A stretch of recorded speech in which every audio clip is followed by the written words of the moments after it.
You are now locked into a TSP Show exclusive. Go. So one of the ways that you can increase your prices and your clients not feel it is just take a deposit, right? So if I go up on my price, right, by like $400, because I literally went up, like this is a real life example. I went up from doing haircuts for $50 to $350. Like, I didn't even think about it. I was just like, yeah, that's a lot of work. Click.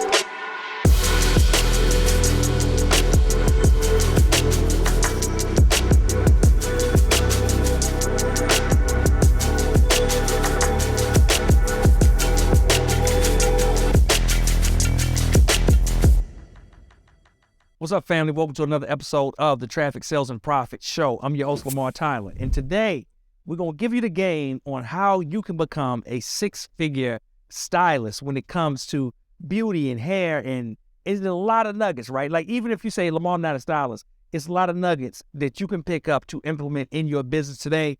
And I'm joined by my good friend, longtime TSP Mastermind fam, Gabrielle Allen, who is a stylist, a salon owner. She's a social media influencer, right? Strawberri Curls. You're like, oh, that's Strawberri Curls. I don't know her real name. Strawberri Curls out here, right? Strawberri Curls. What's going on? You good? Yeah, I'm good. How you doing? I'm also educated. I forgot educate. You're doing like a lot right now, both out of your salon, but then I see you traveling all the time. I see you training and teaching. Let me ask you real quick before we get started. Which part of that do you love the most? The teaching. I love the teaching the most. The teaching and traveling part, but obviously it's the teaching. Because the travel goes with it, because when I see my students in person, like if they see me at a show or something, they'll stop me and tell me like how much I've helped their business, how much I've transformed them and stuff like that, like their mindset. So that actually makes me like feel like, okay, you're doing what's right. Like keep going, because it's actually having an impact on people. I love it. I love it. Now, for the people that don't know, one of the things I say is you are like a social media influencer, been for a while. Tell people that in case they don't know, they can go look at your credentials. Yeah, so I am an influencer. My Instagram name is Strawberri Curls with an I, not a Y. I'm the same thing on everything, on TikTok, on YouTube. I'm most active on YouTube and Instagram. What's the craziest part? You got like over 100,000 people or something around. I have like 135K on Instagram, and I'm at like 104,000 on YouTube. That was quick. That escalated quick. That escalated quick.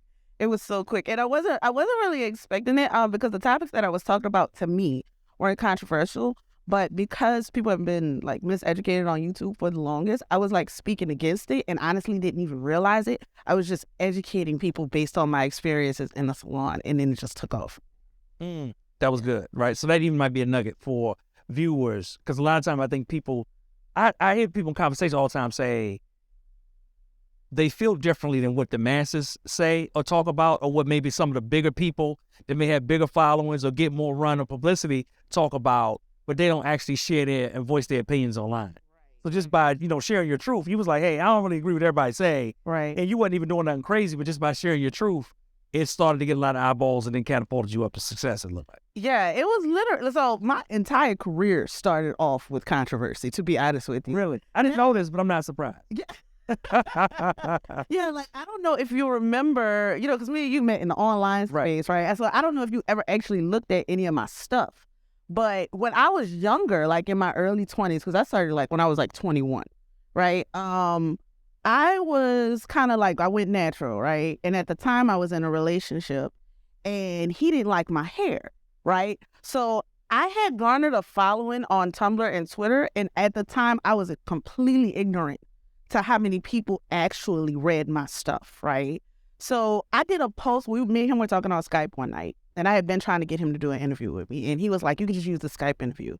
So in the Skype interview, he was like, he probably regretted this after the fact.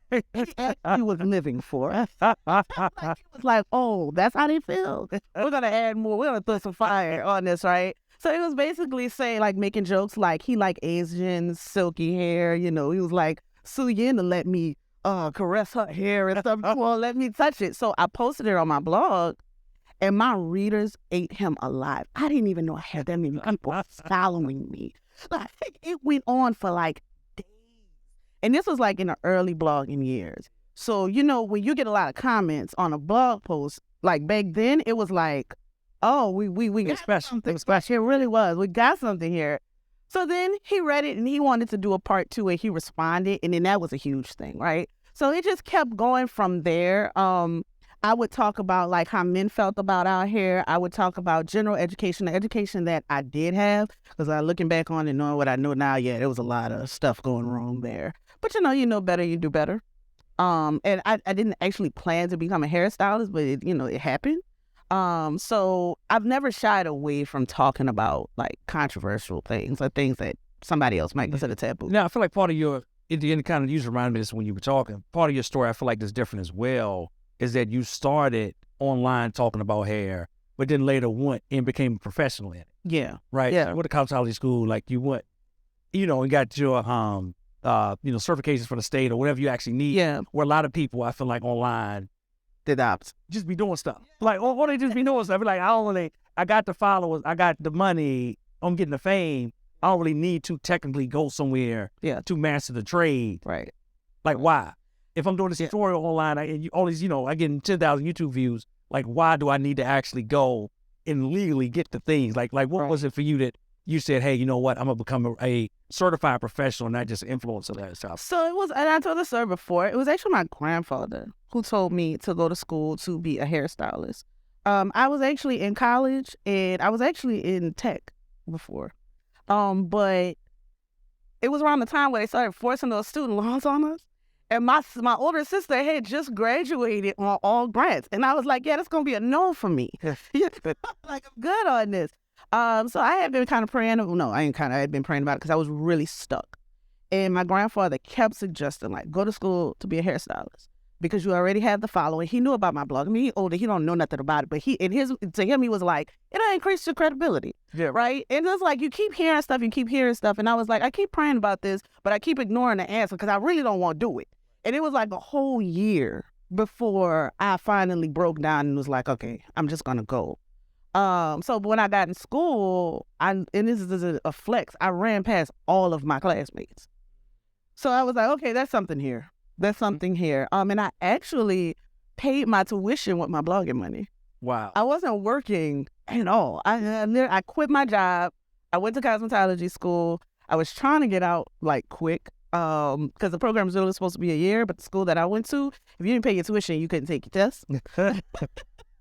So it just so happened at the time, the World Natural Hair Show reached out to me and he wanted to do a sponsored spot on my blog or whatnot. So I was getting paid monthly for my banner ad, not doing anything but what I was already doing and going to school. So I took that money and I paid my tuition. Nice. Yeah.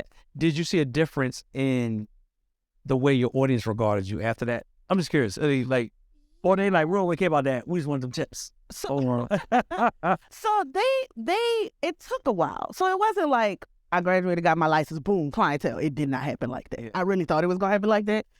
Because let me ask you before you say that, before that, were people coming to you? Because I know you were, I'm assuming like you were talking about yourself and your hair and stuff. But before that, were people coming to you? Yeah. Okay, so you already, okay. Yeah, I was already helping them to the best that I could. But again, looking back on it, what I know now. Yeah. It's different. So, yeah. All right. But you said it wasn't immediate after that, but it just still was like continual. Yeah. Work your way up to it, right? Yeah. When I was done with school, I kept blogging, but having to be behind the chair and blogging was a lot, especially since I had just started behind the chair. So I didn't really understand the magnitude of the responsibility and how taxing it was on your body and on your mind and all of this stuff. So I had to I really had to like stop blogging, and just kind of focus on my social media because it was just easier than writing. Yeah. So once I got out of school, I read my mind. I thought, I got this audience. Well, it's about to be up. Blood crickets. Yeah.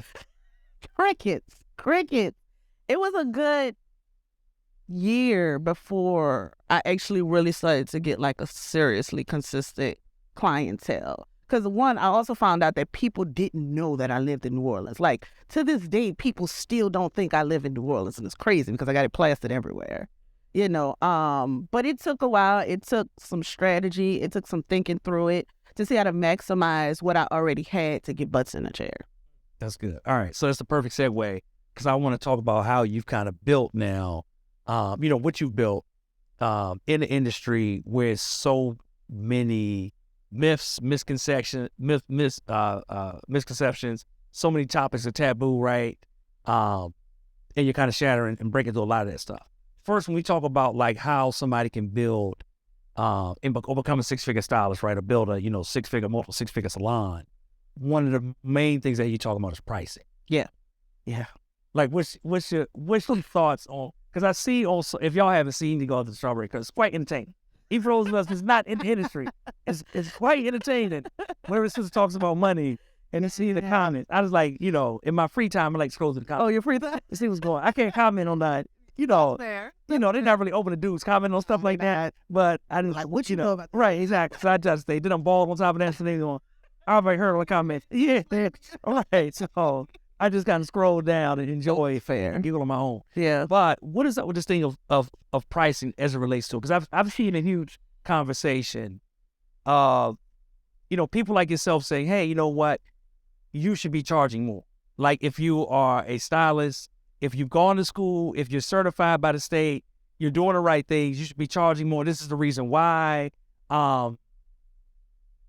It made me start there, like why should they be charging? Hold on, let me take it back. Do most people undercharge, you think? Absolutely. Okay, so why should the people undercharged be charging more? Because they can't deliver the type of customer experience that they want to at the prices that they're at for a few reasons. One, when you're not making enough money, you get desperate. Like you get into survival mode, right? So where you could be taking 5 people a day, you're taking 10. And now you have people trapped in the salon and they can't leave. They're at an appointment at, let's say, 11 o'clock. They're not leaving till like 7 p.m. for a service that only took an hour, right? As a customer, like, I'm not going to want to come back. But if you were charging more, you wouldn't have to schedule yourself like that. You could schedule yourself with less people, but make more money and keep the customer experience intact. Also, you're happier to get up in the morning. You're making more money. That's true. As opposed to trying to do 20 heads in one day, and at the end of the day, you can't walk. And it's a true story. Like, I offered braids at one point, and I quickly 86 that because I was like, I don't know what y'all doing out here. That's a lot. There is no way. I woke up the next morning, and I could not walk. Like, literally, I couldn't walk. And I only made, like, $200 off that service, and it was like an 8-hour service. And I was like, yeah, that's not happening. And I took it off my menu when I woke up.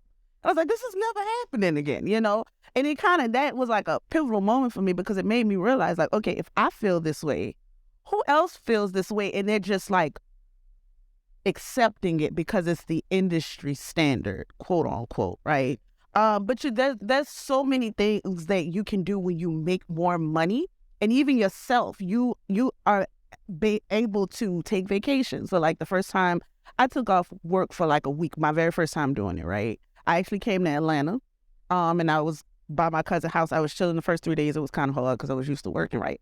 But after a while, I was like, oh, this is nice. So when I went back home, I was actually happy to spend money at the store for my clients. I was ecstatic. I was in a good mood, everything. But that's because I was charging more and I was able to take that time off and to reinvigorate myself and not get resentful of my craft. And it makes you think about, right? Because you said, I love how you said they can provide a better service to their clients. Because I know for a lot of people that are doing it, if I've talked to different stylists over the years, I've heard many of them say it's therapeutic. Yeah. And it's not just about somebody's hair, it's the conversation, the things I'm pouring into them, the conversations we have, and like all those things that happen, right, when somebody's in that seat in your chair. Right. But what I also love when you're talking about that, I was thinking about if they have more money, they can physically create a better experience too. Yes. They can physically have better tools. Yes. They can go to education in classes like yours to physically learn how to become better at their craft. Right? Yeah. And things you can't do when you ain't got the money to do it. Thanks. If they own a salon, they can make a physically better salon experience. Right. Better furniture, better equipment, better ambiance, like whatever that may be. But you got to have the money first to do all of it. Absolutely. Absolutely. Guess what? If you enjoyed the last few minutes of this episode of the TSP Show, you got to watch the full thing. But it's only available on The Convo. You can register today totally free at theconvo.tv or scroll down below for a listing of all of your favorite streaming apps where you can watch it today.